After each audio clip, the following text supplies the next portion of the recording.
ప్రధాని మోదీ ఎన్నికల నియమావళిని ఉల్లంఘిస్తున్నారని ఆరోపించారు నిజామాబాద్ కాంగ్రెస్ ఎంపీ అభ్యర్థి జీవన్ రెడ్డి. కాంగ్రెస్ వస్తే రామాలయాన్ని బుల్డోజర్తో కూల్చేస్తారని అనడం దారుణమని, ఇది మత విశ్వాసాల్ని రెచ్చగొట్టడమేనన్నారు జీవన్ రెడ్డి. తన వ్యాఖ్యల్ని ప్రధాని మోదీ వెనక్కి తీసుకోవాలని డిమాండ్ చేశారు. వాస్తవానికి రామాలయానికి గేట్లు తెరిచింది అప్పటి ప్రధాని రాజీవ్ గాంధీ అని అన్నారు. అప్పుడు మోదీ ఎక్కడున్నారని ప్రశ్నించారు.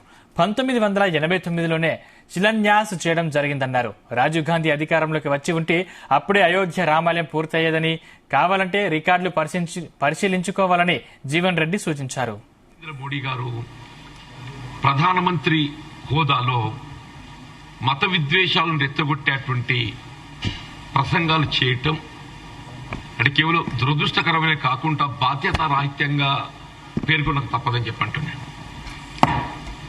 ఇక్కడ వాస్తవంగా ఏదైతుందో ఇవల్ల ఈ దేశంలో ప్రార్థనా మందిరాలను కట్టుబడి ఉన్నటువంటి ఒక ఏకైక రాజకీయ పార్టీ కాంగ్రెస్ పార్టీని చెప్పక తప్పదని చెప్పంటున్నాను. నిన్న ప్రధానమంత్రి మోడీ గారు ఏదైతే వారి ఎన్నికల ప్రసంగంలో కాంగ్రెస్ గట్ట గెలిస్తే రామ్లల్లా మళ్లీ ఏదైతుందో టెంట్ కిందికి వస్తారు, వచ్చే పరిస్థితి ఏర్పడుతుంది, బుల్డోజర్ ప్రవేశపెడతారు. అంటే వాస్తవంగా ఈ దేశంలో బుల్డోజర్ కల్చర్ ను ప్రవేశపెట్టిందే భారతీయ జనతా పార్టీ. వీళ్ళ ప్రజాస్వామ్యం అంటే, న్యాయస్థానాలంటే గౌరవం లేకుండా బుల్డోజర్ కల్చర్ ను తెరపైకి తీసుకొచ్చింది భారతీయ జనతా పార్టీ.